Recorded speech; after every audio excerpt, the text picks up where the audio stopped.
Tzippi Oppenheimer. I am part of the Nefesh B'Nefesh Answers team, our post-Aliyah department. We are here to help you now that you've made Aliyah. I'm joined here today by my colleague, Elisa, who just got lost from my screen. But I definitely saw that she was here. Yeah, I'm here. Yeah. Oh, now you're waving. Hi, that's Elisa. Okay, great. And some of you we may have met some of you at the airport. May have met other members of our team. If prior to your Aliyah, you had a pre-Aliyah advisor, one person who you needed to turn to and who was in touch with you sometimes over months and months in preparing you and helping you prepare your Aliyah. Now that you're here, we have our answers team, which is a whole department. We're about 9 people. You don't have one specific person. You can be in touch with us 2 easy ways. One is, and I'm going to ask Elise to put it in the chat box. One is, maybe it is in the chat box already. One way is call us at *3680. We answer that phone Sunday through Thursday from 9 a.m. to 3 p.m. We just moved to a new system, which hopefully will be working better than our previous phone system, but I'm assuming there's going to be some bugs while we're working it out. It's that phone number rings at a number of our phones on our computer, and if it's busy, there's, I believe, an option to leave a voice message. That's new, or try calling a few minutes later and we'll get back to you. And we'll be happy to help you. We do not finish our day at 3 o'clock, but we close the phone then so that we can actually continue processing all the various questions and things that came in during the day. Another way to reach us is sending us an email at answers@nbn.org.il. We also try to get back to you within 1 or 2 working days with an answer. And we're really, first of all and foremost, thrilled to welcome you to Israel. It's a great time to have made Aliyah right before Rosh Hashanah. What an amazing way to start the new year. And welcome, welcome. I'm sure there's lots of excitement, and I'm also sure there's lots of questions. I got a lot of questions written in when people registered, and I will try and answer them through the session. And of course, there's a chat box. I would suggest the following. I'm gonna be going topic by topic. I would suggest you let me finish each topic. I'll introduce each topic. And if I haven't answered your question about that topic, write it in the chat box. And either Elisa will answer to the whole group, or it'll be a question that's so relevant that we'll answer it. Either myself or Elisa will actually unmute and answer so the whole group can hear. Okay? If I forget a question, if I forget a topic, again, type it in. We're, as I said, a relatively large group, so keep your microphones muted if you can, and we're going to begin. So first of all, I'm going to share the screen, which is what I want to do.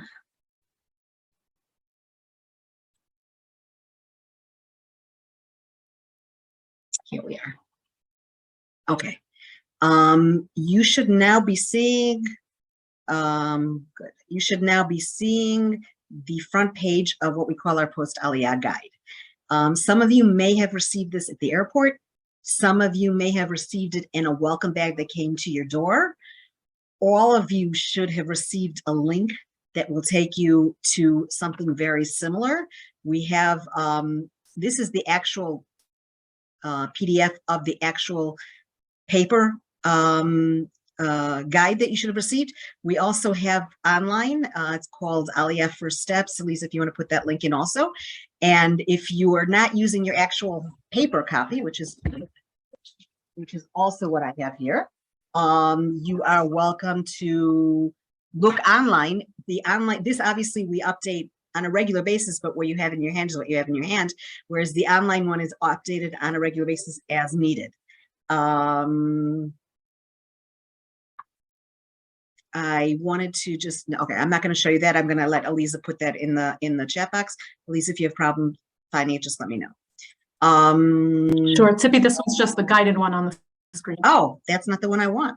Okay, thank you for letting me know that. You're right, I know that. Okay, I mean, hold on. I'm going to open up the correct one. So thank you very much, Elisa, for pointing that out. As Elisa pointed out, we have a separate one for people who, I'm going to stop share screen and then do a new one. We have a separate one for people who made Aliyah from within Israel. And that's a little bit different, and that's not the one we want. So I am now going to find the one we want. Here we are. And thank you. This is correct. Okay. The guide goes topic by topic. It's a really helpful booklet. You should all be sure to look through it. Lots of helpful information. Each step that you're going to take, I always suggest rereading, even if you think you've got it down pat, to make sure you're getting it correctly, what to bring to each office, what you should expect to take back, so that you don't have to go a second time because you forgot something. I'm not going to be reading the guide through to you, but I am going to be pointing out a lot of the important information, especially of the first few steps, okay? The first page is an Oled Glossary. Those are some words that are some of the important Hebrew words that will help you in navigating your first steps. Just for example, Misrad Aliyah Klita, Ministry of Aliyah and Integration. Say you're on the street and you're looking for Misrad Aliyah Klita. If you ask for the Ministry of Integration, in English, people aren't going to know it. But even if you ask, where is the Misrad Klita, people will understand that. So these are words that are going to be helpful with you in your first steps. And here is delineated the various first 6 steps as we have them, then another 3 important steps. We're going to be going through all of that. And as I said, lots of information is going to be shared. A lot of information is going to be shared in this session. It might be a bit overwhelming. Number 1, this is being recorded, and you'll get a link to the recording. Number 2, you had the booklet, and you should read through the booklet again. And number 3, you have us at Answers. Call us at *3680, send us an email. If something isn't clear, if something is overwhelming, if something is difficult, just be in touch with us. As my colleague Shlomo, who some of you might have met, likes to say, please be in touch with us before an issue becomes a problem, rather than waiting for the problem to actually arise. He says it much nicer than me. Anyway, I also just want to say one thing, as a Rosh Hashanah is approaching, and you made Aliyah in this incredible, amazing time of the Chagim. That being said, it is going to present certain challenges in that the government offices in Israel are all closed on Erev Chag, on the day before the holidays, on the holidays, and for Sukkot, they're closed throughout Sukkot, okay? So you should take into account that all of these post-Aliyah steps are going to take longer for you to deal with than had you arrived midsummer or October or whatever, or after the Chagim, okay? That's the ubiquitous phrase that everybody uses in Israel when they say, you know, let's do this, and they'll say after the Chagim, okay? The Chagim, they don't say which Chagim, but let's assume you're going to get most of these steps done after the Chagim, after Simchat Torah, okay? Just because most of everything is closed, the government offices, very, very few work days. That being said, we're going to go ahead so you can know what you should be doing. First of all, I'm just curious if anybody wants to just either raise their hand, let me know. The guide is directed mainly towards what we call Olim Chadashim, who are here with no Israeli background, no Israeli parents, are not former A1s, we're not on a student visa. That being said, we have information about all those statuses too. So just so I know how to direct this conversation, are there people here who are Katin Choser, who are Oleh Chadash, who are former A1? Would be a good I'm one. a Choser. Excuse me, I didn't hear, sorry? I'm a Katin Choser. Okay, Katin Choser. Is there a former A1 here? Somebody who was here on an A1 visa at some point in their life? My wife made Aliyah previously, and then I just made Aliyah yesterday. Okay. Okay, how long ago did your wife make Aliyah? She made it 5 years ago, about. Okay, great. That's also something to discuss. I have lived here for a few years and made Aliyah on Monday. Amazing, Mazal Tov. May I ask which status you were in Israel on? Like what visa? I was under my father's student visa. Okay. I don't see who's speaking. Who is that? Moria Wasserman. Thank you, Moria. Okay, great. So like we have a little bit of everything. Is there anybody here who's an Ezra Choleh? Okay. Okay, so we have a little bit of I am. You are. So we have everything, which makes sense because we're a big group. Okay, so let's start. There's a list here of things you should have received at the airport. Some of you, anybody who is a plane, what we call Oled Hadash, should have received what's listed here, a 2.Oled. It looks like a passport. It has 2 numbers in it. It has your 2.Oled number and your 2.Zut number, just FYI. The 2.Oled is really used for everything that has to do with Aliyah and not for other government offices.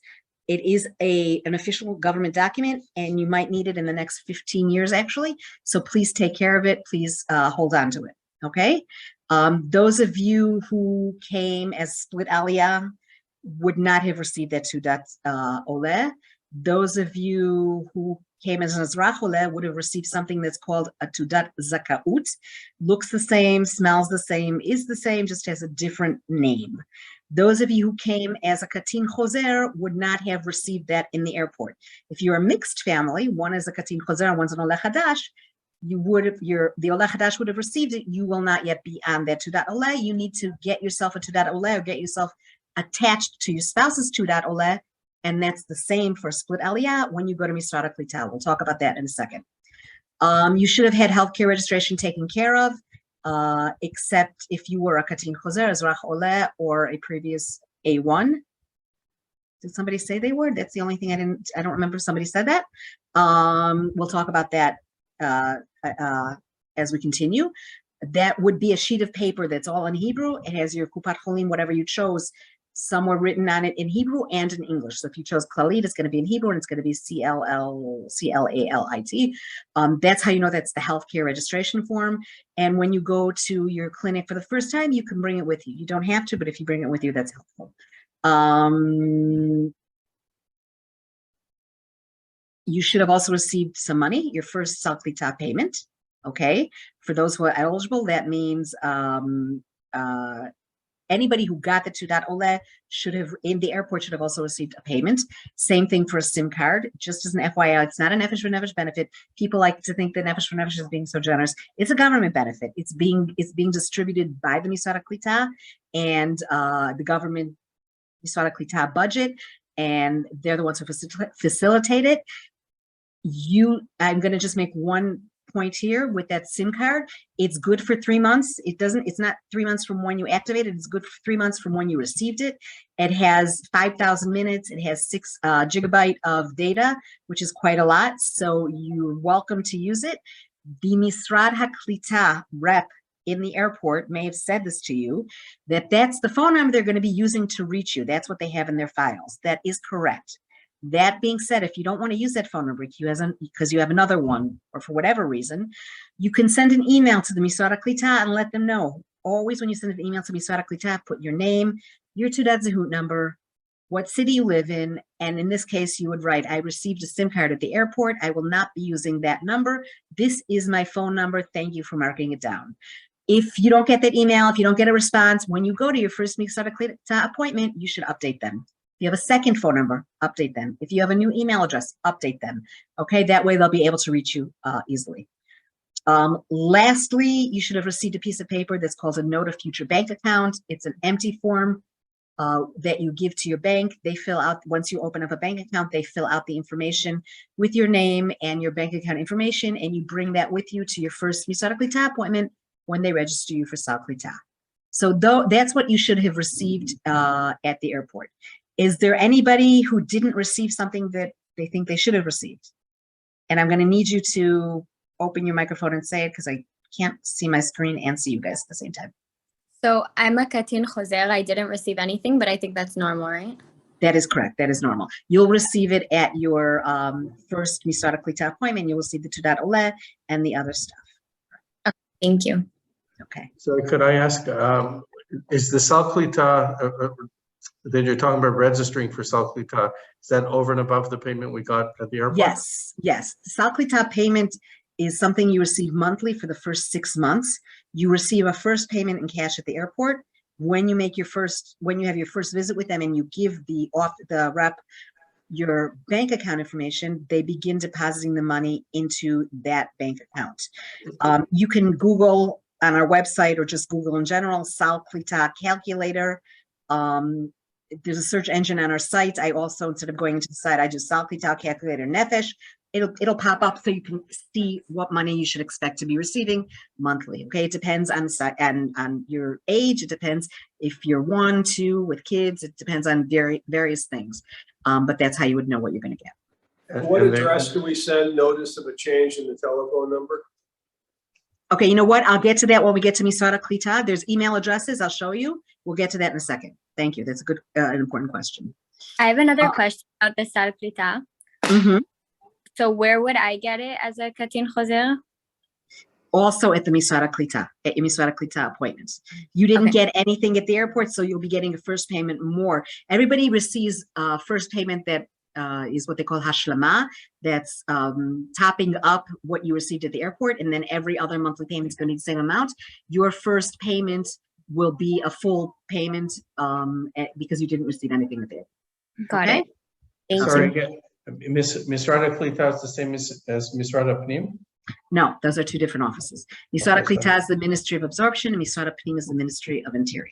Okay, thank you. Okay. So to Udat Zehut. Is there anyone here who already received their temporary Teudat Zehut or who was able to make an appointment and go to, what, anybody received their temporary Teudat Zehut at the airport? Not at the airport, through Nefesh B'Nefesh, sorry. No, okay. We managed to have an appointment yesterday with Misrad Pnim. We registered for a biometric. Good for you. Well, okay. we were concerned because of the Teudat Oled. I was very disappointed how they spelled my last name in Hebrew, and it was different than all my kids who had already made Aliyah, and I did not want to be different for them. So I tried. We managed to get an appointment in Malaya Dumim, which is not where we're living, and we spent an hour and a half with them getting it all done. There's still some mistakes, but it's good enough. And we registered for a biometric passport. Okay, great. So this would be everybody's first step. Again, this is done at the Misrad Pnim, the Ministry of Interior, closed on Erev Chag, Chol HaMoed. It's also sometimes challenging to get an appointment, although the last couple of weeks, and Elisa, you can agree or disagree, but there's been many more appointments available. That you make an appointment through the My Visit website, if you see here on my screen, and we have a tutorial, okay? And I believe that Lisa might be putting these links into the chat. In any case, the link that I would like you to put in or everybody to know about, we also have something on our website called cheat sheet. If you Google cheat sheet Nefesh, you'll get to that page, and it's going to have links to a lot of different things, including the tutorial, okay? Here from my online tutorial, see this, and it'll tell you how to use My Visit, okay? That's how one makes an appointment.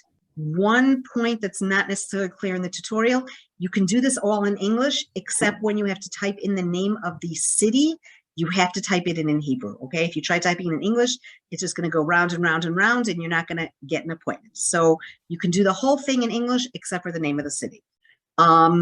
When you go to look for an appointment, if it says there's only an appointment available in February or January, or even December, and even November, March. March. Okay. It doesn't mean that there's no appointments available. I mean, it does, but it doesn't mean there's no appointments available until March or whenever. Okay. It means right now that the offices that branch has not opened up more appointments at an earlier date. I believe the method that they use, each of the branches has a little bit of a different method, but they open up. I made an appointment, something not urgent. I made about a month ago for another 2 months. It's not urgent. I don't care.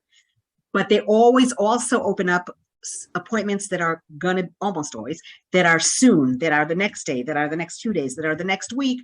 They open that up much closer to the date. Okay, I like to tell Olim that they open up that the Misrad Pnim regularly opens up appointments on an irregular basis. Okay, the only regularity we know or we see often is that the appointments are opened morning hours often. And not usually in the afternoon, although that's not always true. And you wouldn't expect to have appointments opened up either on Friday or Shabbat or Erev Chag or Chag, because it's done manually and nobody's working. So nobody's going to open up those appointments. So you need to go to that website and make an appointment. That's your very first step. You need to do that. You will go be applying for a temporary Teudat Zehut, as well as applying for your biometric Teudat Zehut. The temporary Teudat Zehut, you're going to leave the office with that in hand. Okay, it's a plasticized card, looks a little bit bigger than a credit card, and it's a folded sheet of paper that's called the sefach or the addendum. The sefach or the addendum stays with you even when you get a biometric card, and it changes when you change your address, when you change the number of children, if you have different, if you give birth to another child. Otherwise, that stays with you for the rest of your life. Okay, my kids are all over the age of 18. When they got their own Teudat Zehut card, I was so nervous that they printed me a new sefach. No, that's how I got my children's birthday. But they still keep them on also. Hannah, I see. I'm going to finish talking and then we'll ask you. Okay. You need, in order, what do you need to bring to the Misad Apnim? You have the list here, your original documents, bring them all. Sometimes they ask to see, sometimes they don't. You want to have them as opposed to not have them. Do not forget to bring 2 passport pictures. Now, it's not for a passport, so they don't measure it exactly by centimeter. If you don't have 2 passport pictures, go into any, if you didn't bring from the States or Canada, go to any photo storage, Photoshop, they do it right there. There's also booths that do it. Usually, I don't want to say for sure, but I want to say mostly for sure. The various branches have a place next to it. It's a great way that they make money. And that's also, you can get a passport picture that way, but you should definitely bring it with you. Do not leave that appointment without also getting the temporary one in hand. Sometimes the clerk is in a hurry or forgets or whatever, and they'll just have you apply for the biometric. No, you want also to get the temporary one. The biometric passport, the biometric Teudat Zehut, excuse me, they'll take a digital picture of you. They'll take your fingerprints. It's not inked, it's a digital fingerprint. That's the whole biometric thing. And again, the rest of the paperwork that you got at Ben Gurion Airport, bring your valid foreign passport, everything you present to Jewish agency, just bring everything, because sometimes they ask to see things, sometimes they don't. Don't get freaked out if they ask to see it. It doesn't mean anything. It just means they want to look at themselves. Okay, it doesn't mean you weren't approved for Aliyah. It means that they also want to see the stuff. You should be leaving, in addition to your temporary Teudat Zehut, you should be leaving with a piece of paper that will have a code on it. That's a code that you give. The biometric Teudat Zehut is delivered by a delivery person. If you're not home, then they will leave a card for you to take to the post office. It will say which post office. You go there, and the code on that sheet of paper is what you need to give them, as well as showing your ID to be able to get that Teudat Zehut. When you receive the Teudat Zehut, the biometric one, you will receive a text message anytime between 2 hours and 2 to 3 days afterwards. It will say, press 0 if you do not receive your biometric Teudat Zehut, press 1 if you did. When you press 1, that is activating it. It's an important text message to look out for, okay? Which is why whatever phone number you give them when you go to apply for the biometric Teudat Zehut needs to be available for when you receive the Teudat Zehut, okay? So that you can activate it that way. Excuse me, question. Okay, you mentioned about the digital fingerprints, right? There are some people who did not pass the fingerprint test. That is correct. You wouldn't be the first person. Elisa, have you had experience with that? I believe if you have a letter from your doctor, bring it with you. And it's if I'm not, you're not the first person. There is a way around it. I'm not 100% clear. Remember clear what the way around it is. So unless Elisa, you want to chime in and say something, I'm not sure that you also. Otherwise, I would say call us on. Well, tomorrow's we're not working. Call us on Sunday or send us an email so we'll know to get back to you. Okay. We're not in on Sunday. We'll be, oh, right, next of course. week. After what was that? I missed the beginning of the question.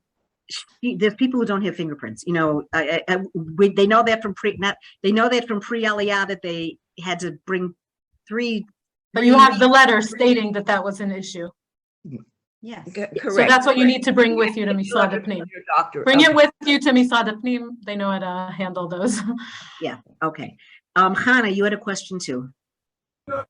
I did. So I actually magically got an appointment this morning at Har Choma. So I went to it. I actually had like this whole problem. I showed them like my Teudat Oled, and they're like, oh, you don't have proof of Judaism in your passport. I was like, what do you mean? Like, here's a letter from my rabbi. And they're like, no, you're supposed to have it in your passport. I was like, oh, like, do you mean the visa from the Jewish agency? And they said, yeah. I was like, well, they were on strike, so I couldn't get a visa. and it was like a whole to-do. So they had to like contact them, and I waited, and I finally got it. Like I Got have it. it. But No, so I actually know complicated. our department manager Nata updated me, and I know that you were in touch with him. I don't know if there's anyone else who made Aliyah now from New Jersey, New York, who didn't get check if your visa is stamped in your passport. If it's not stamped in your passport, your American passport, okay, give us a call ahead of time before you go to the Misad Apnim. I don't know what the procedure was supposed to be. Were they supposed to stamp it when you arrived in Israel? I'm really not sure, but give us a call. Thank you, Hannah. Thank you for bringing it up. I'm glad it worked out for you. I hope that not everybody's gonna have to wait for hours, and maybe they just forgot to stamp yours and everybody else's who came from New York, New Jersey, and didn't get that visa in New York, New Jersey, which is because the consulate strike. They ran out of visa paper, stamps and visa papers. That's one of the ways there's whatever. One of the ways they're striking, okay? So I would just suggest anybody who knows that the Jewish agency did not stamp the visa in their passport because they couldn't, check if it was done in the airport here, and if not, be in touch with us. I'm forgetting what day, Wednesday, or send us an email to answers, and then we'll be able to get a systemic answer. This is the first time it's happening because it just started that they're not stamping. So we need a systemic answer if it's a systemic problem. Yeah. May I ask you a question? Jacob. Okay, there's another couple. Is it related directly to that, or let me just? Yes, it's okay. Related to that. I tried making an appointment with Mr. Apnim this morning, and I couldn't get in at all. So I made a phone call, and the lady at or wherever it is that she answered said to me, "Oh no, you don't need an appointment to get your Tudat Zeut. Just show up at number 1 Shlom Zion Malka, and it's better to go in the afternoons than Monday and Wednesdays. Less people." I said, "You sure? It says here in the paper that I need to make an appointment." She said, no, there's no appointments given. Okay, so Mr. Lichtman, who was it? You called the Misad Apnim phone number?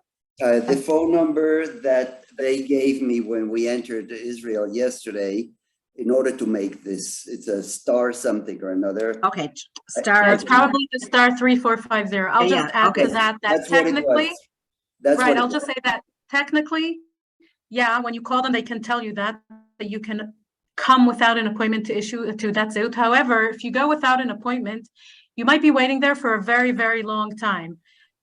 So it's not something we strongly recommend to go. It's something that they say you can come and do because it's a Teudat Zehut. But if you book an appointment and you have a designated time, it'll be a lot more efficient and faster.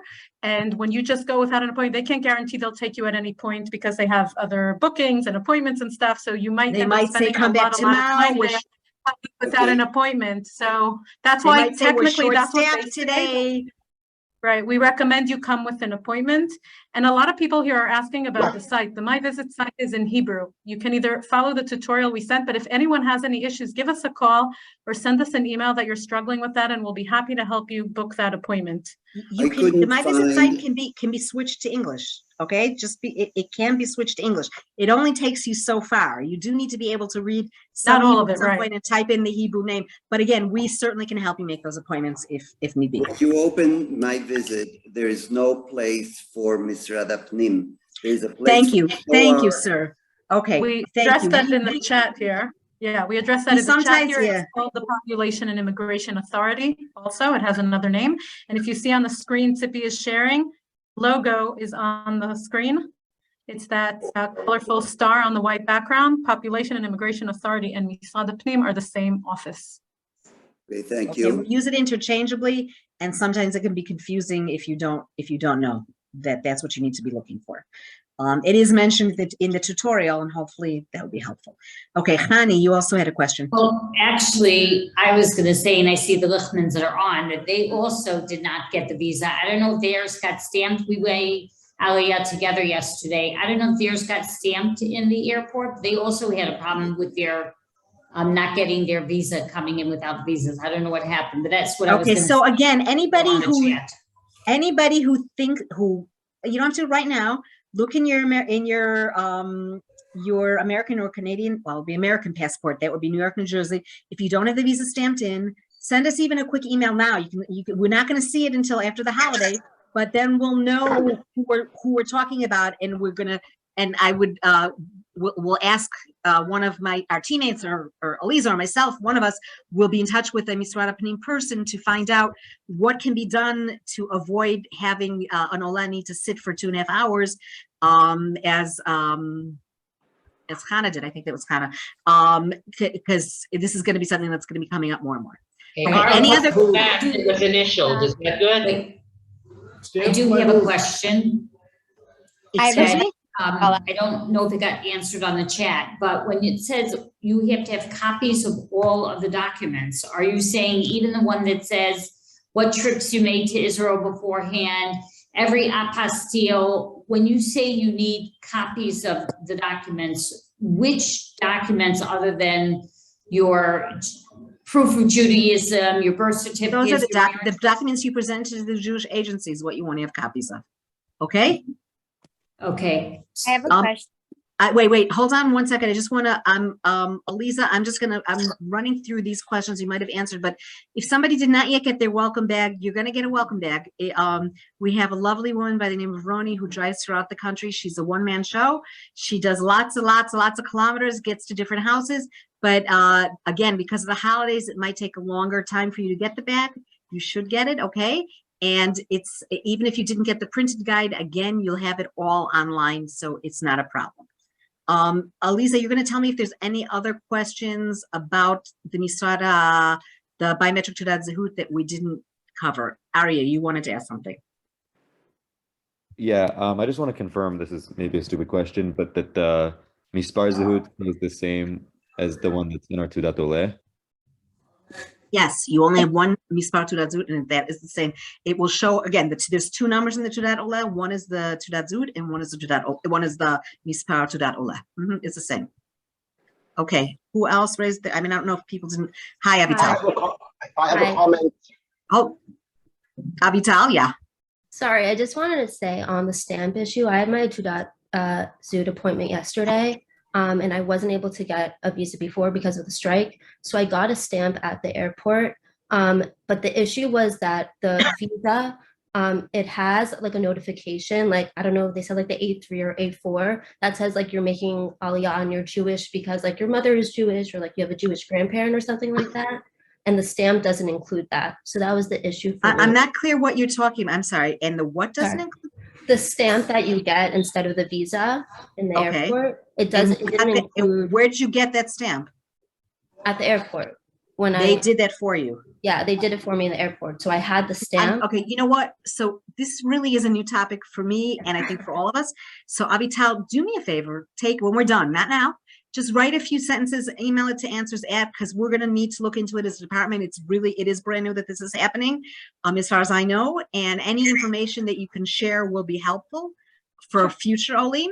And that will be really, okay. And if there's something that we need to let all of you know from where did you make Aliyah from, Avital? New York. Okay, right. So we see you got your Taudat in the end yesterday, right? Yeah. You got to have to make a call confirming.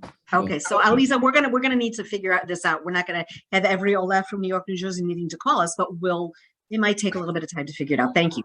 Vinny, your hand is up. Did you also want to ask something? Yeah, it's the same topic. I made Aliyah from New York and we didn't get the visa. The question is, is it worth it for me to make the appointment if there's something available like right away after Sukkot? Because yes, definitely. We're not waiting that long to get an answer for you. Yes. You should. Oh, okay. So you'll have an answer sometime soon. I'm assuming so. It's a really important thing. I mean, I should never assume I know, and we're not, the government offices don't, we have good relationships with them and we try to be mutual cooperation. In the end, it's not up to us, but I think this is something that we're going to raise immediately. And we do have a couple of work days literally between now and the end of Sukkot. Okay, there might even be honestly, there might be an answer that I don't know, but and worse, if there is something that you're gonna all need to know, we see who came recently from New York, New Jersey. We can preempt and send an email to you all to know what to say, what to do if something special needs to be done. And also, Benny, if in the end it's not yet fixed, you'll cancel that appointment and make a new one. Okay, but I would definitely say try and make an appointment. Yeah. Okay. And the question of stamping in the airports, may I ask you something? Right, They and just, stamped- sorry, just to confirm, we need separate appointments. Me and my wife need. You need 2 appointments, yes. And we have a 1-year-old. Does he get his own appointment or? No. Anybody over the age of 16 can get their own Tudat Zut and they make an appointment. I would say off the record that if you only find 1 slot and then the next slot's for weeks later, take both of those, take the 1 slot and both of you go. And in that case, say you're Olim Chadashim, there was only 1 slot. It's obviously better to make 2 appointments. There's no question about it. The clerks will have patience for you. You won't have to wait, but there's definitely precedence to have 2 on 1. That's not the method that you should be aiming for. But if that's, no choice, then it would be okay. Okay. Who else? Yes, Mr. Lichtman. Yes. When we came in, they stamped our American passports. I don't know if you can see it, with a Misra Pnim stamp, and it said there's a place for Hatima, and that was left empty. Who is supposed to sign that? I'm not familiar with what you're showing me. The best thing to do, I'm still not gonna be able to see it. I'm sorry. What I would suggest you do is take a picture, either scan it or take a picture, a clear picture, send it to us at answers@mbn. That might be the visa that they stamped in at the Misara Pnim. I'm not sure about it, and it might be your Chatima, but one of us would need to look at it more closely. Okay? Okay, thank you. Okay, I think we have a lot of more information, and I think all of these, unless there's another question that's a general question, I would like to move on. These are all excellent questions. Some of them are very specific, and in that case, we're going to need to move on. We're a huge group, and we have a lot of information. I just have a general question. My hand raising option isn't working for some reason. Okay, Blake, I'm sorry. No worries. You can raise like this. I know, yeah. Well, this might have been talked about before, but I just want to be clear on it, just for everyone who's having the same problem. The earliest Misra Chapim appointments for me are in February. So that was mentioned. Keep on trying. Do not make an appointment in February. Keep on trying, okay? First of all, you can't double book. So if you made an appointment for February, January, or March, or December, or November, and you want one earlier, you're going to have to cancel that first appointment.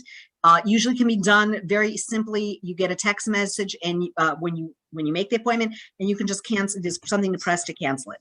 It can sometimes also be canceled, sometimes using the My Visit site, sometimes that doesn't work. You just need to keep on looking. And I guess what I didn't say also is you don't have to go to the Misara Pnim in your city. You can go to any Misara Pnim that has an appointment. I do not suggest going somewhere that's so far away that it's going to be a real burden on yourself, especially because once in a while you have to go a second and you wouldn't want to have to go. You wouldn't want that. That would not be, something you'd want to do. But if you live in Jerusalem, you can go to Malaya Dumim. You can go to Modzin Elite. You can go to, there's two branches that are only for people in that city. And if you try to make an appointment there, it's going to say that, so you don't have to worry. Okay.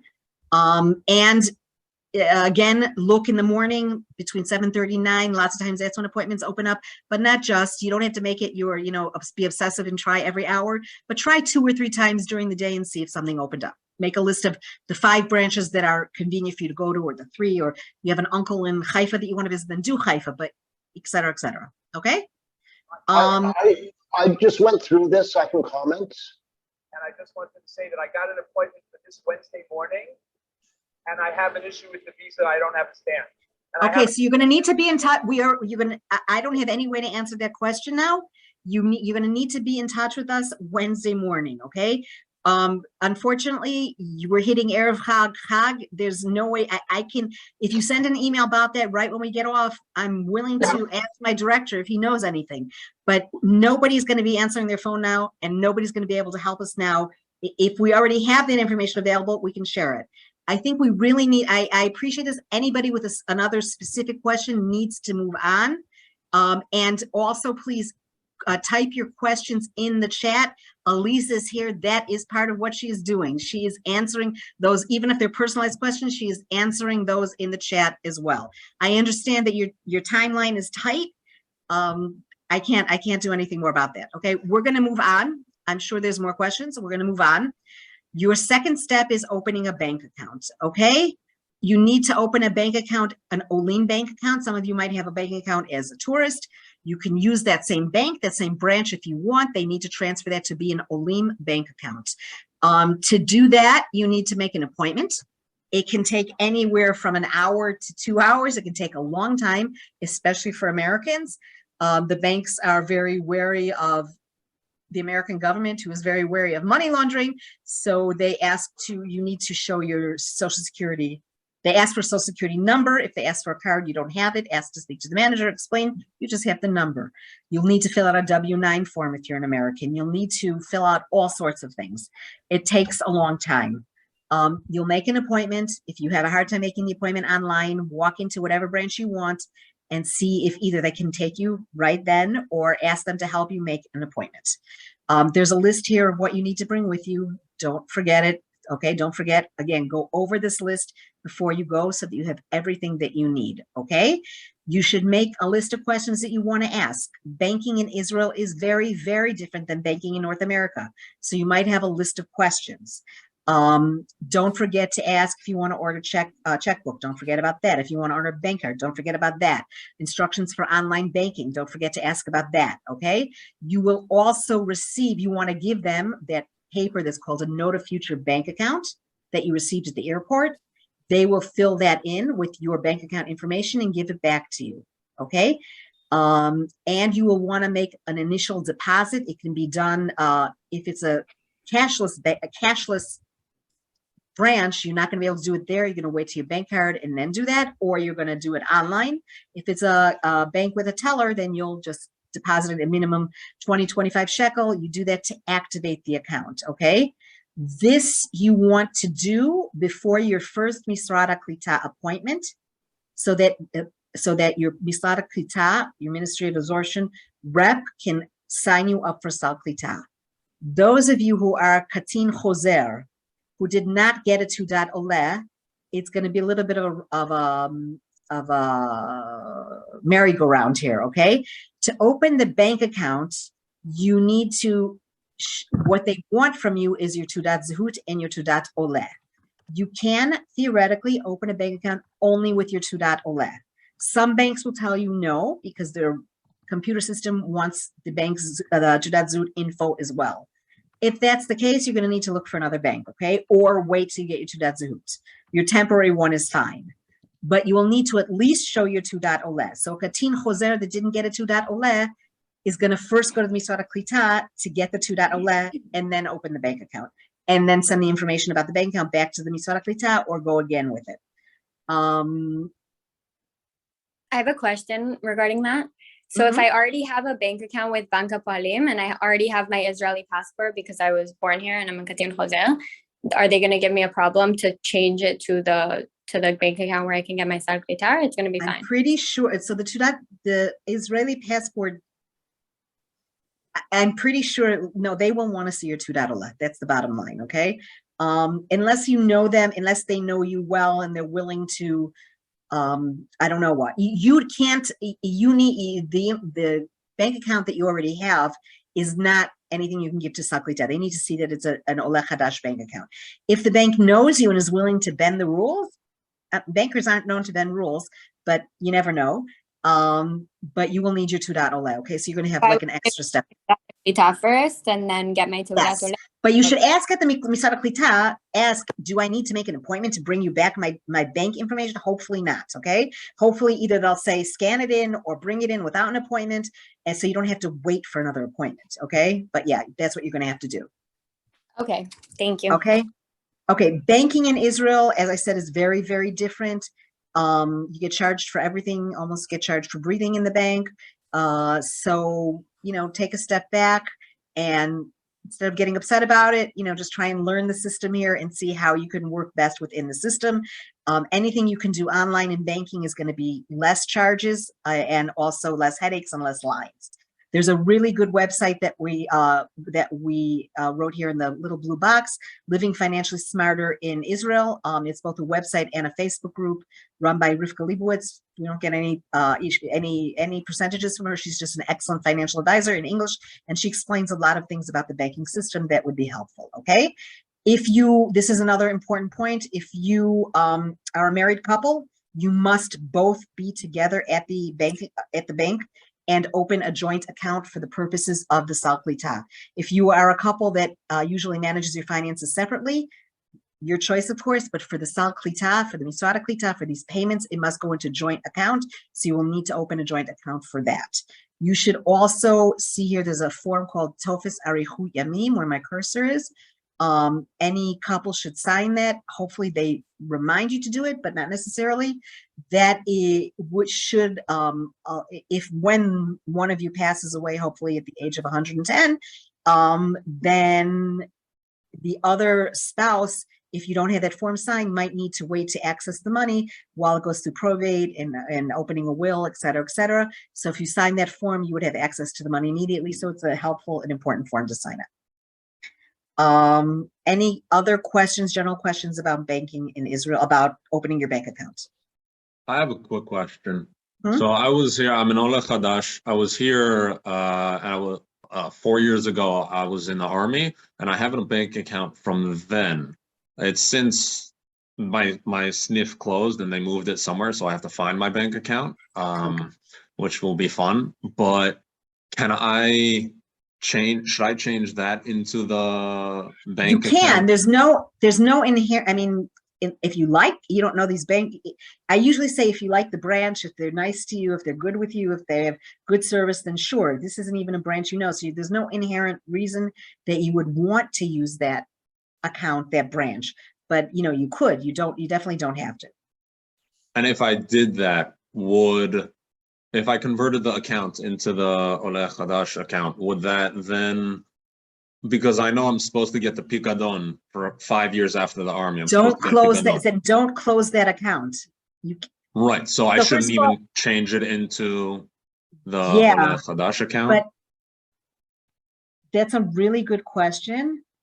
I would tell you to be in touch with, this is a very specific question, so I'm going to answer quickly, and then if you have more questions, be in touch with our Loan Soldiers Department, who is going to know more, and or be in touch with the Misrad HaBitachon, who pay out the Pikadon. There is a way to tell them to give a new account. I'm not sure, you can't keep a foreign account anymore because you are an Oleh. So I think the answer is going to be, you're going to need to let the Misrad HaBitachon know of your new bank account. Put that on your to-do list. It's not urgent.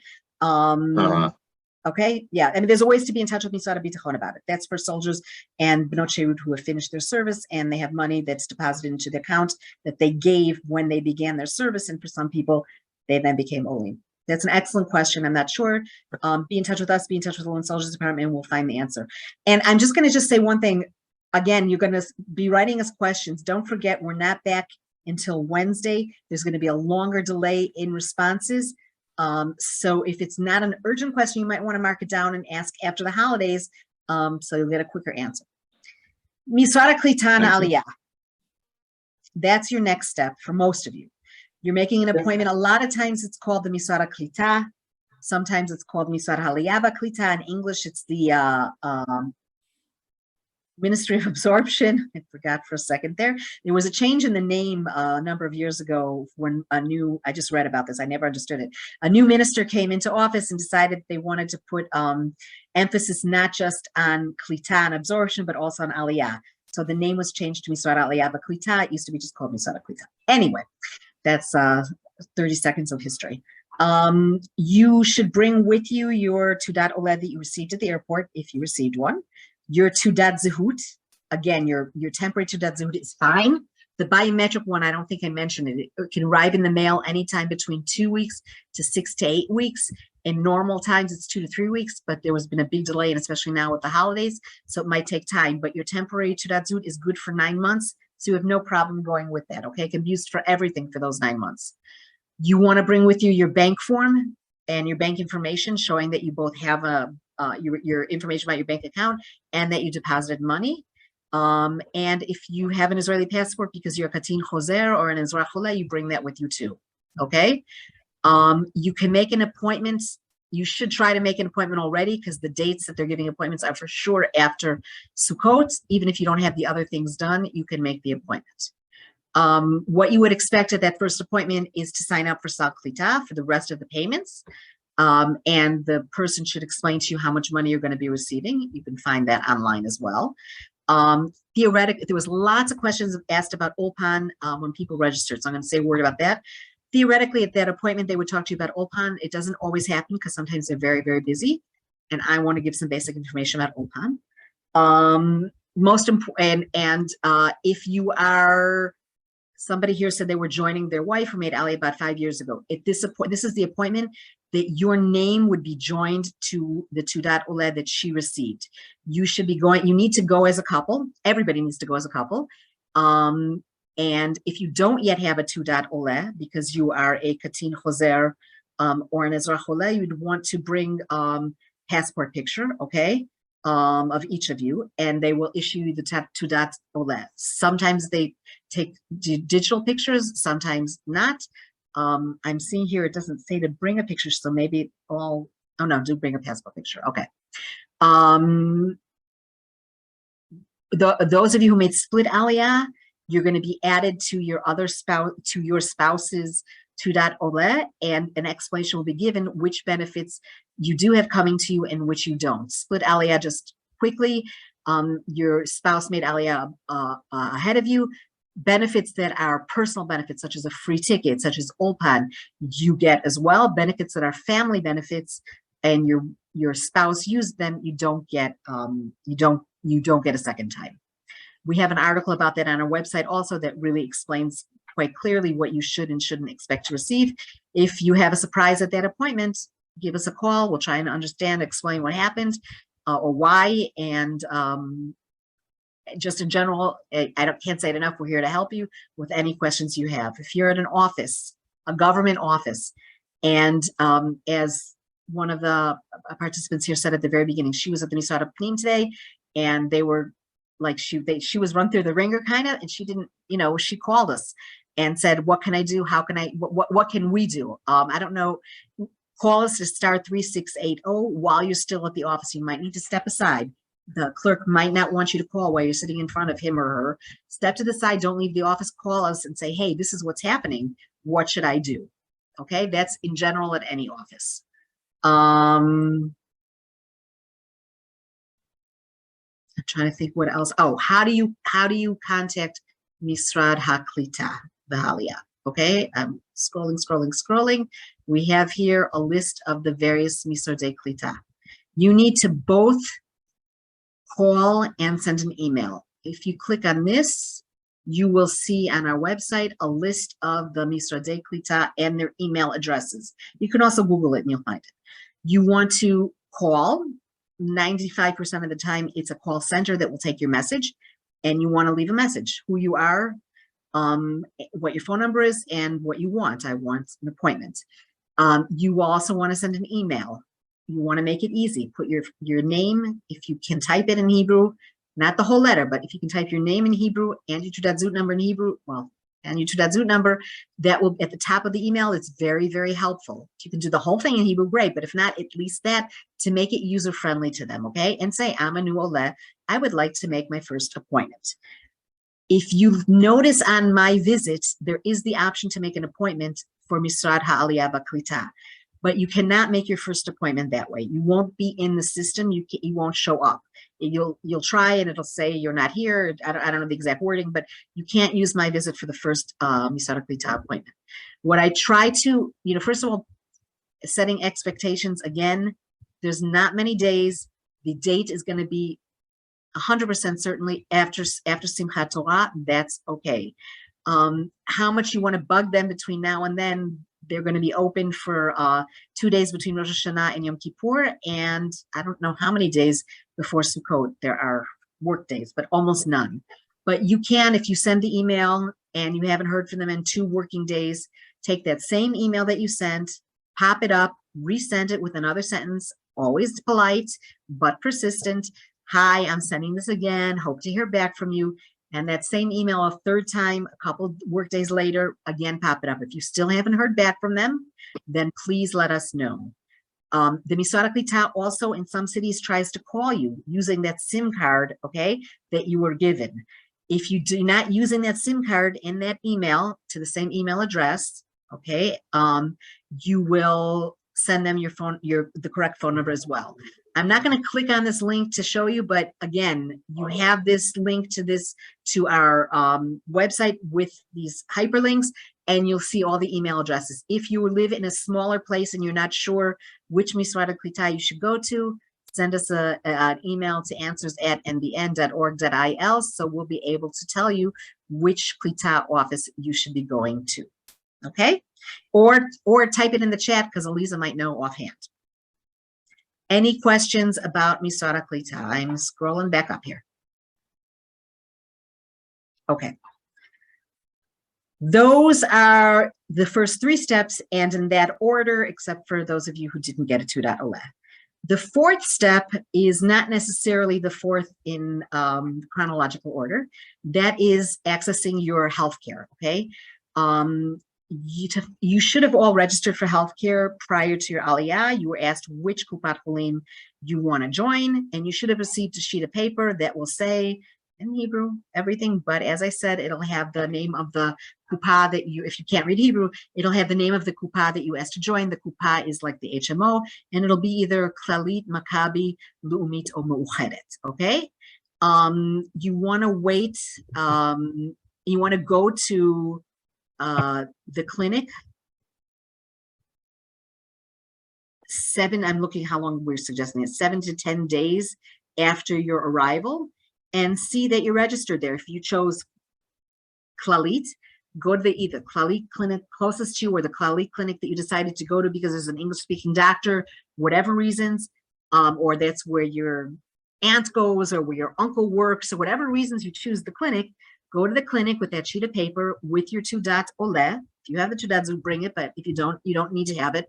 And hopefully you're going to see you in the system and you're going to register for a magnetic card they'll give you, or they'll tell you you'll get it in the mail. And I always think it's good to set up an appointment with your family physician for a well-patient visit, hopefully healthy. If you go to the clinic 7 to 10 work days after your arrival here, and you're still not in the system, they're going to probably tell you to go to Bituach Leumi. Please do not go to Bituach Leumi. Please do contact us and say I was at. First of all, if you went 7 days, I would say wait another three days, working days, okay? And try again. If you went on the 10th day to begin with, okay.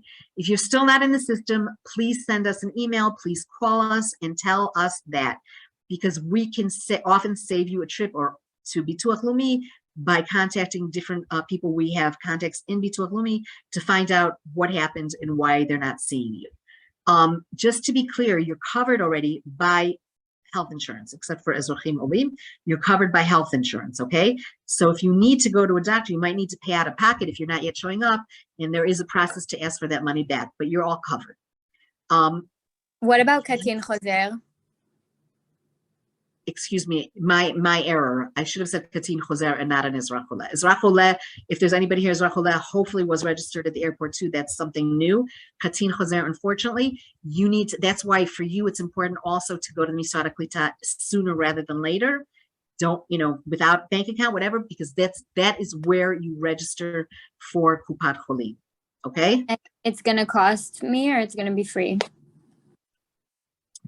Whoa, good question. I'm pretty sure it's free for you too, but are you guys still seeing these? What Misrad do I go to for that? To the Misrad Klita, okay? To the Ministry of Misrad Aliyah Klita. Hold on, I just want to double check about Katin Choser. I'm pretty sure.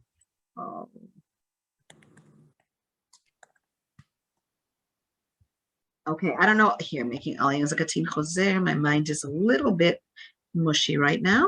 Hold on, it's not working. I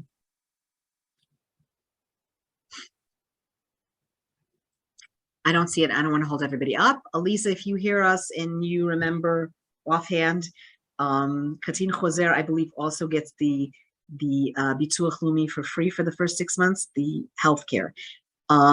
After 6 months, everybody pays except if you are an Oleh found to be eligible and receiving what's called Dmei Kiyum, which is unemployment for Olim. I guess this is a time also to put in a plug that we send out emails, monthly emails. Not every month, is about 7 or 8 times during the year, different milestones in your post-Aliyah life. And we remind you what this is, Dmei Kiyum, unemployment for Olim. You finished your Saklita, you're still in Ulpan, you're still looking for a job. you can apply. It's a lot less money than the Sal Klita, but you can apply for that. And then you also have to let Bituach Leumi know that you're receiving that, so you don't have to pay for the healthcare for the next 6 months. That's usually the way it works. If you're over retirement age, you would expect to be paying for healthcare from the 6th month on. All this being said, you also should be applying for supplemental healthcare. You do that at the clinic as well. You pay for that from day one. You pay directly to the Kupa, not to Bituach Leumi. They're going to ask for some type of direct debit payment method, whether from your credit card or from your bank. It's a good product. The supplemental healthcare, you can look into it a little bit. It's a very good product. It doesn't cost that much, and it's a lot of it gives a lot of the very helpful bells and whistles of healthcare. You know, God forbid you have appendicitis, anybody's gonna go into the hospital and leave with a bill of zero money. But if you have sprain your leg and you need to have physical therapy and you don't want to go traveling 25 minutes each way to the clinic that they suggest in the Kupa, you can have somebody, this is just an example, you can have somebody private come to your house who works with the Kupat Cholim, supplemental health insurance, and get paid back 80% or 60% or whatever. So those are, or God forbid you're in life-threatening situations, then supplemental is really helpful too. So that's something for you to look into. If you choose the supplemental health insurance, which we advise to, in the first 90 days after your Aliyah, there will be no waiting period for pre-existing conditions, for age. You'll be accepted immediately and everything will be accessible for you immediately. So that's the first 90 days. So don't forget to do that. Any questions about the healthcare? Can you just repeat for a second what you said about the pre-existing health conditions, if that's covered by? Sure. So your general healthcare covers everything, okay? Meaning, it's healthcare in Israel is very different than in the United States. Everybody has healthcare. You need to start paying for it. It's if you're not working, it's 106 shekel a month. If you are, it's charged quarterly. If you are working, it's a percentage of your salary slip. And retirees too, everybody pays that amount. After 6 months, if you are under retirement age and you are in Ulpan or actively looking for work, you can apply for something called unemployment for Olim, Dmei Kiyum, in which case you can also apply to have that healthcare free for the next 6 months. Okay, again, you don't have to remember that all. That's tons of information, and you'll get an email reminding you about it, or you can read, the booklet slowly and understand that situation as well. Okay. I am going to move on, and I'm not looking at least I just peeked at the chat. I see you're really doing a good job of answering it. If there's any question that you want me to read out loud and answer out loud, then just let me know. Okay, there's people here who have children under the age of 18. You will be receiving from Bituach Leumi. The other part of Bituach Leumi, or the main part, is that's our local social welfare organization, government organization, paying stipends for various things such as God forbid disability, such as birth grant, somebody gives child birth grant, such as monthly child benefits. Parents receive this money automatically. It goes into the same bank account that you gave to the Misrad HaKlita, that information, that same account. It should be deposited automatically. You should see it within, I want to say 30 days from when you have given the information to the Misrad HaKlita. If you don't see it 3 months after your Aliyah date and you've already given them the information, you should be in touch with us about that, because they don't pay retroactive more than 3 months. But normally it's pretty well-oiled machine, and you get money for each child until the age of 18. Okay. The other thing is, I'm not going into details, there's also something called a savings plan. It's something relatively new for Israel, a few years old.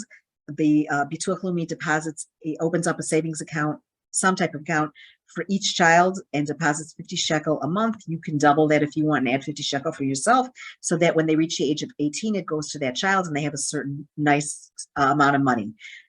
Just keep in mind, you need to decide within the first 6 months, you have a choice of a savings account or of 2 different providential funds that you can have the money deposited to. If you don't make an active decision before the 6 months, the decision will be made for you by the Bituach Leumi, and it cannot be changed. There is some talk that there is financial issues with having a providential fund, and some people, some Olim like a savings account, but you need to look into that. We have where you can look into that. And I guess that would be the final thing I want to say about Bituach Leumi is there's a lot of things you can register for once you have your biometric Tudat Zehut. It's much easier to do that. You can open what's called a Bituach Leumi personal login account.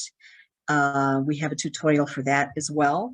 And that personal login account will allow you to choose where you want that savings plan to go to.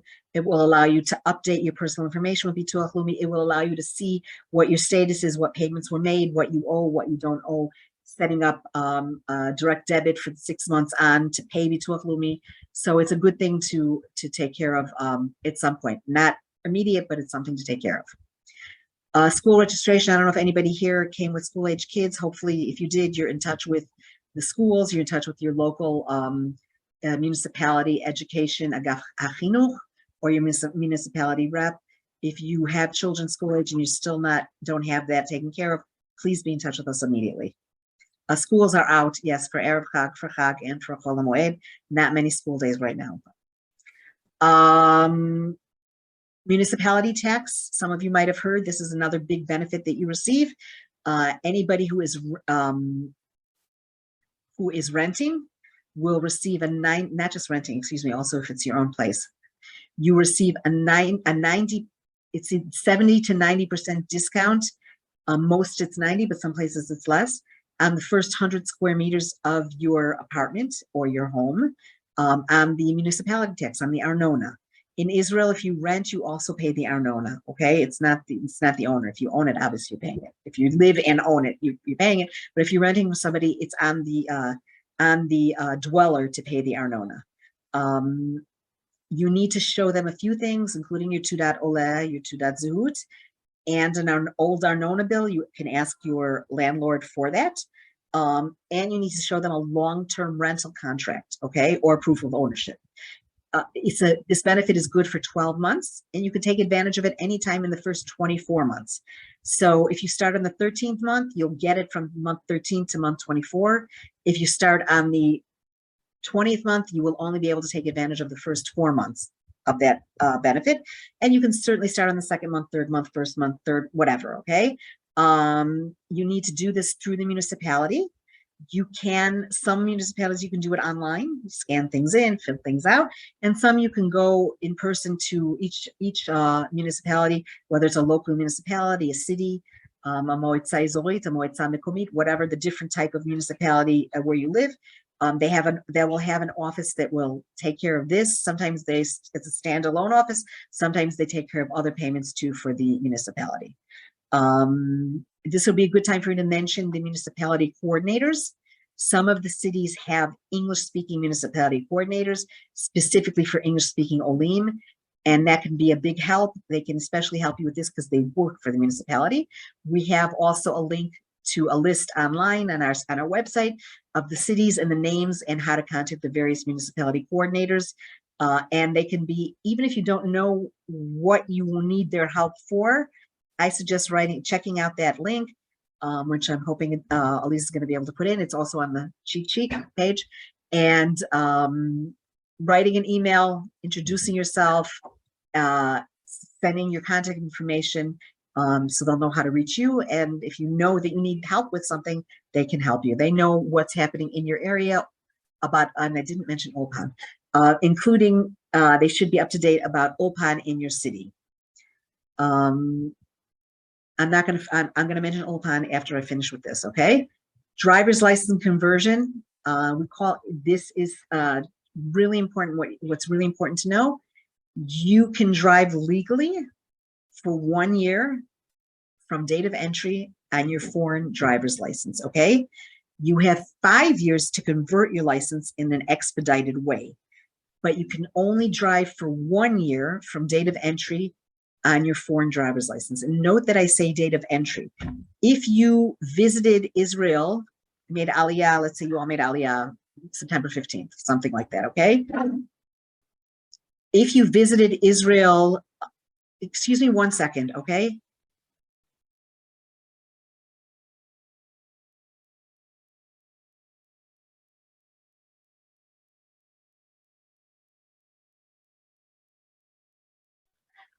I'll carry on in the meantime in case Tzipi had to take care of something. I'll just carry on about the driver's license conversion in the meantime. Okay, so if basically it's important to note that you can only drive in Israel on your foreign driver's license only for up to 1 year from your last entry date, not Aliyah date. If you've been here for most of the year, then you don't have much time to drive on it. If you weren't here and just got here last month, then you have a year. But in any case, it's important to note that you have 5 years to convert your license. Again, you might not be able to drive on it, but you do have 5 years to convert it. And to convert your driver's license, if you have a valid license from your state, from abroad, and you can show that you've been driving for 5 years before your Aliyah, then you'll be exempt from the driving test, the theory, and it will be more of an expedited process. What does that mean to show that you've been driving for 5 years before your Aliyah? Again, it depends what your current license says. You might have renewed it in recent years. If it doesn't show 5 years on the physical card you have, you'll either need to present your old licenses if you have copies of your old licenses, or to contact your DMV from your state and get, I know it has a different name in different states, driving abstract, driving record, driving history, but some sort of form from your DMV that can show when your license was issued.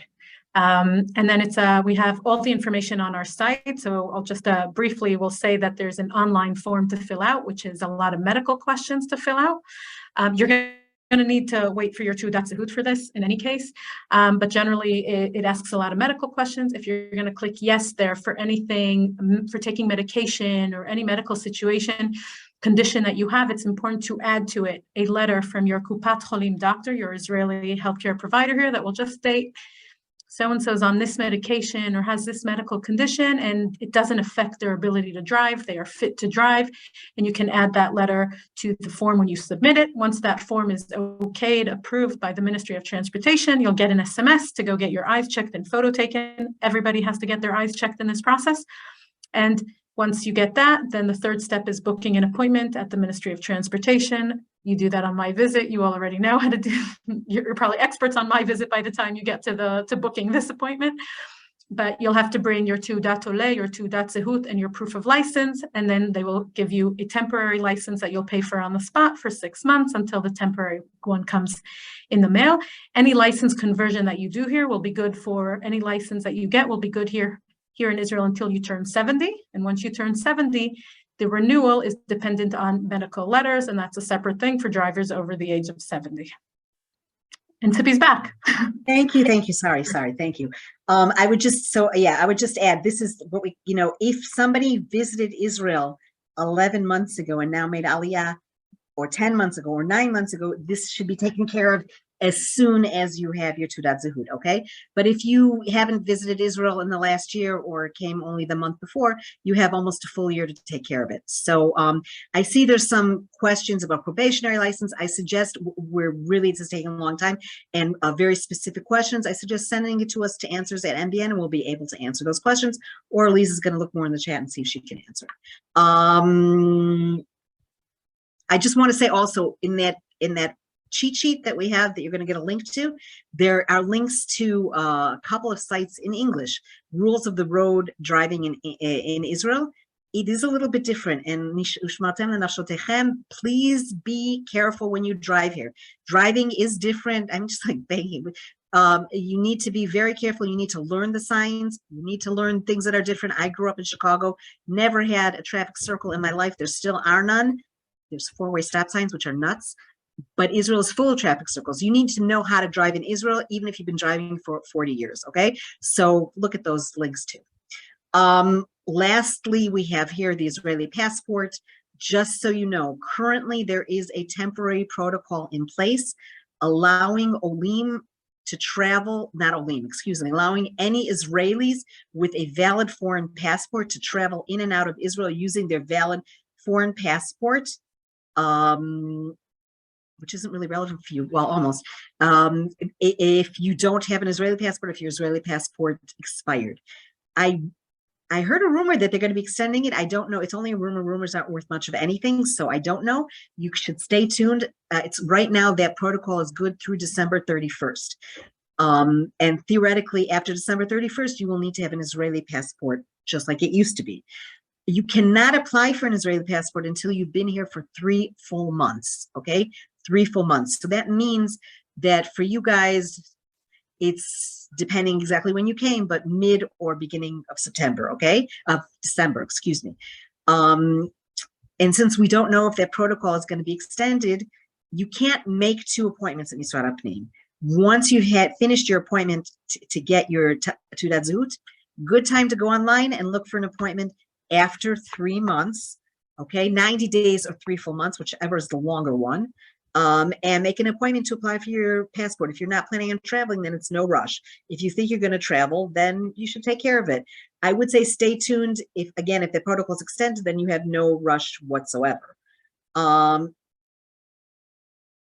That there's things you need to bring for passport. It does cost money. You can pay online, just FYI, from November 1st.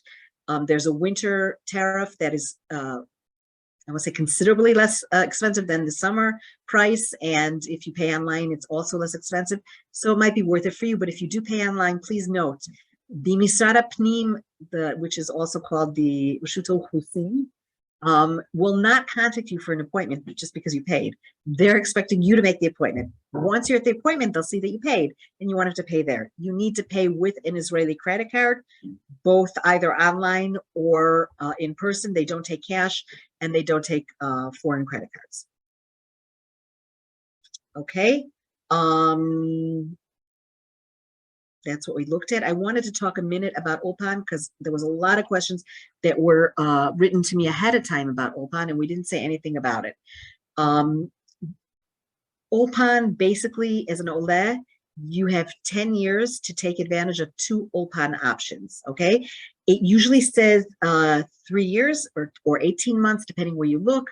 It's been extended to 10 years for the past 5 or 6 years now, so I'm assuming hopefully it's going to continue to be extended. You have what we call a public Ulpan and a private Ulpan. For either one of these, you need a voucher, you need approval from the Misrad HaKlita that they're going to pay for it. The public Ulpan, you don't need to pay upfront, you don't need to pay anything, but you still need the voucher.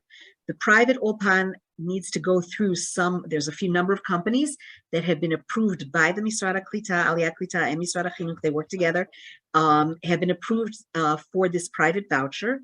You pay 7,500 shekel upfront, you receive it paid back in 3 different payments as you continue to attend. And just note, to receive it all paid back, you need to, at the end, have attended 80% of the classes and taken the final exam. So before you register for private Ulpan, be sure you get a voucher and be sure you have the money to put out to begin with, and that you're going to be able to attend that also, that you will get paid back. The public Ulpan is the 5 hours a day, 5 days a week for 5-month Ulpan. So for seniors, they have one that's a little bit less rigorous. It's 3 days a week for a few less than 5 hours, 3 hours, 4 hours, depends, and it can last longer. Okay, those are also, they're done through the Misrad HaKlita. People say which is better. It depends. Totally depends on you, on where you're at. If you speak no Hebrew, there's no question that 5 hours a day, 5 days a week for 5 months it's just very intensive, and they're really good Ulpan, those public Ulpan classes. If you already have some Hebrew, you might want to look into the private option to see if that's better for your level.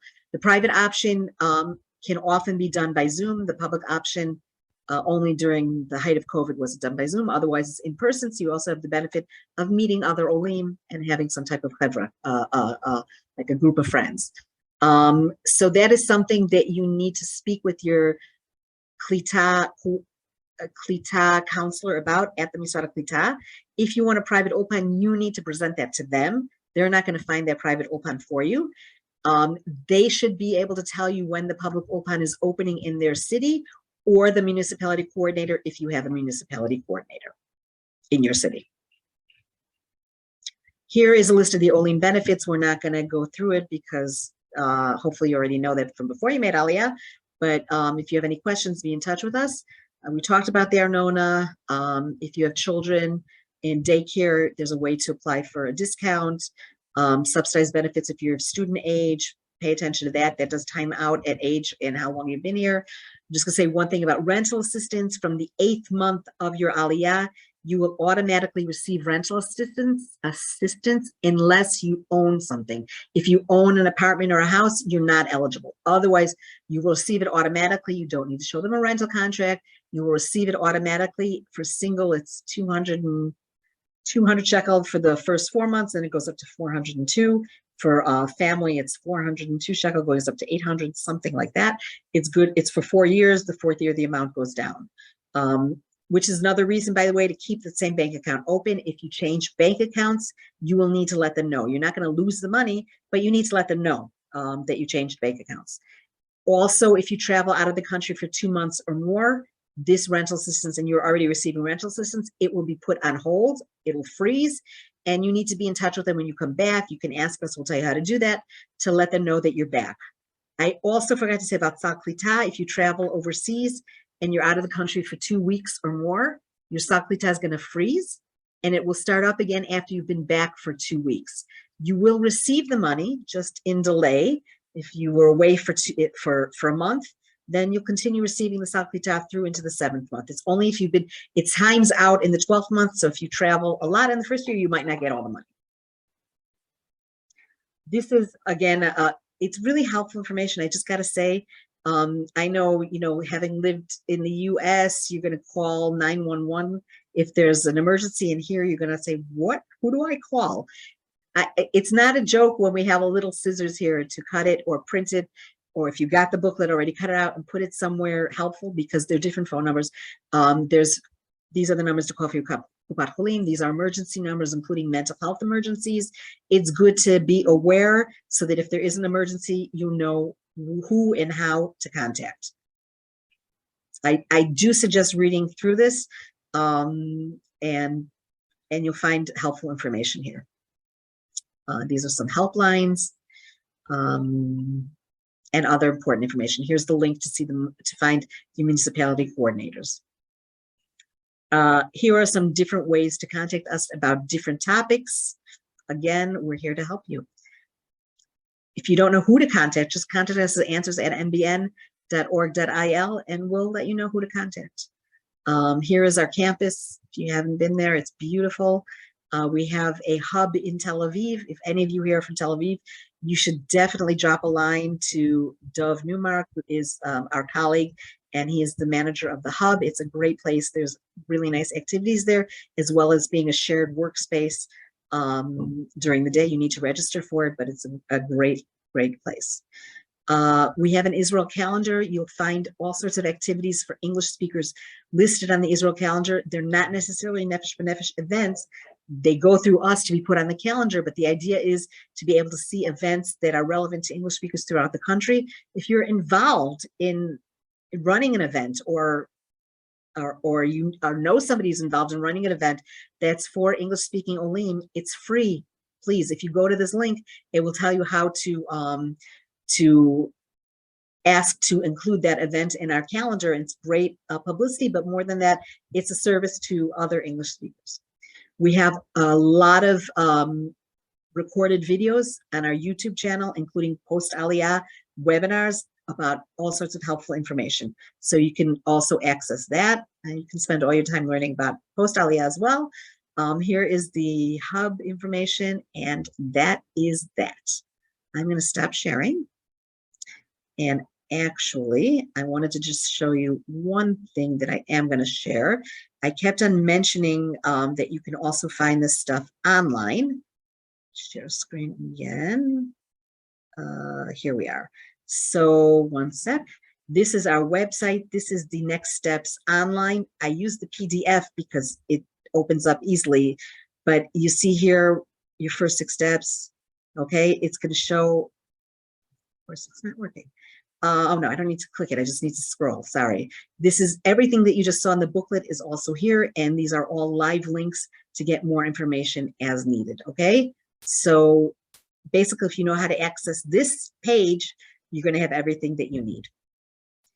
Wow, that was a lot of talking. Elisa, are there questions that were asked that that I didn't cover, or does anybody else have? I think it's actually a question for you, Tzipi. Someone was asking, when they get the recording, if they will be receiving the chat thing, links and information. So that's actually a Tzipi question. When Tzipi works on the recording, I'm not sure all the comments come out in the recording, but we can send in the email links to the different pages that we referred to. Okay, right? So can you hear me now? This is classic Tzipi. I've been this whole, can you hear me? Yes? Okay, I have been this whole session with my headphones on, but it hasn't been plugged in. So I hope that the computer microphone is working well. Okay. You will be receiving an email with a link to the recording. The recording does not include all these links, but that beautiful page that's called Cheat Sheet will have all those links, or that beautiful page that's called First Steps will have. The email will have links to those pages which have all the links, okay? So that's the answer. If there's something missing, just, drop me a line and I'll send you that link, okay?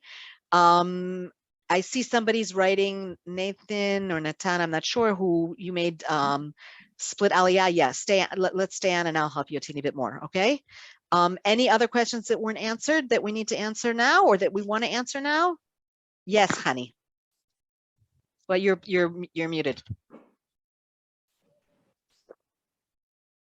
Just first of all, thank you. This was amazing. It really was extremely helpful. But where you can type in a message, there's a little note, there's a smiley, and then there are 3 dots for more.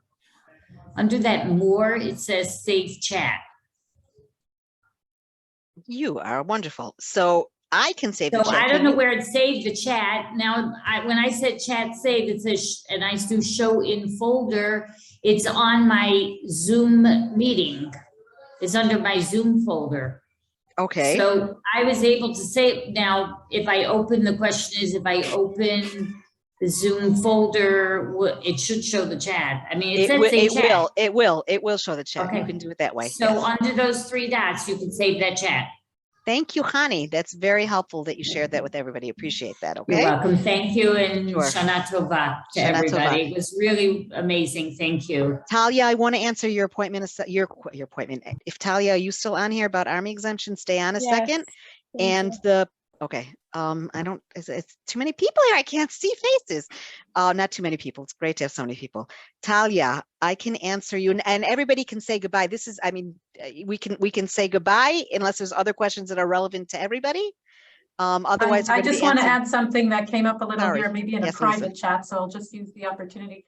After you get your 2 dotzehut, because you're all looking to book appointments for your 2 dotzehut on My Visit. So this is something after you get your IDs. I recommend that you go onto the site to book your passport appointments, because as you see now, when you go on the site, there's a lot of backlog with appointments. You go on some of these My Visits and you don't see appointments till, January or February. So you already know now that in 3 months from now, you're going to need your passport. You can't book your passport appointment if you didn't go for your 2 dotzehut yet, because you can't book 2 appointments on the site. That's why after you get your 2 dotzehut, I recommend going on to the My Visit website and booking an appointment for you made Aliyah now in September, October, November, so for the end of December or January, book your appointments. You'll be able to choose the location that's closer to you. You'll have a lot more flexibility than a last minute when you have to travel, and then you'll be. I'm going to add one more thing about your appointment, okay? Your passport, which I didn't say when everybody was on. If you don't plan on traveling, okay? Some people say I want to have a passport just in case I need to travel. You should just note that the first passport is good for 1 year. When you renew it, if you were in Israel for 75% of your first year, it will be renewed for 5 years. Otherwise, it'll renew again for 1 year. So if you don't have plans to travel and you don't have anybody back in the old country who, God forbid, you might need to visit, or for Simcha or something else, then you might decide I'm going to wait and not apply for the passport till a full year is up, because then I will be able to get a passport right away for 5 years. But if you have somebody back in the States that you might need to visit, God forbid, an emergency, or for sure you're traveling, then there's no reason to wait. Okay, I hope I didn't just throw in so much more information that you got confused. Again, the first passport is good for 1 year. If you stay for 75, if you live in Israel for 75% of the first year, when you renew it, it'll be good for 5 years. If you wait to issue a passport for 1 year, after 1 year that you've been here, and you were here for 75%, they will issue your first passport for 5 years. Okay? You can, as an Israeli citizen, you now need to leave and enter Israel with your Israeli passport and leave and enter the US or Canada with appropriate passport. The exception is the first 90 days, and the exception is through December 31st with this temporary protocol allowing you to travel on your foreign passport. After that, we don't know. You will need your Israeli passport. Okay. Thank you very much. I want to thank Aliza so much for everything. Lots of questions, and you've been a great group. And I'm sure you have lots more questions, and I'm sure it's going to be frustrating, but because we're not going to be here for a few days. But wishing you a Shana Tova. Have a wonderful, wonderful holiday. It's totally amazing to be here as citizens in Israel for the Chagim. It's just like, just anywhere you go, any store you go into, everybody's going to say Chag Sameach. And you're going to be like, whoa, that's amazing. It is amazing. Buy the chocolate box that says Chag Sameach on it. Anything, it's just that you'll see what's on sale in the supermarket is going to be apples and honey. It's just, it's living in your own Jewish homeland is amazing that you came at this time. So Bruchim Habaim, welcome, welcome, welcome. There's a couple of people we just said just hang on. The rest of you, if you want to listen to the questions, you can, but we can say goodbye. Thank you so much.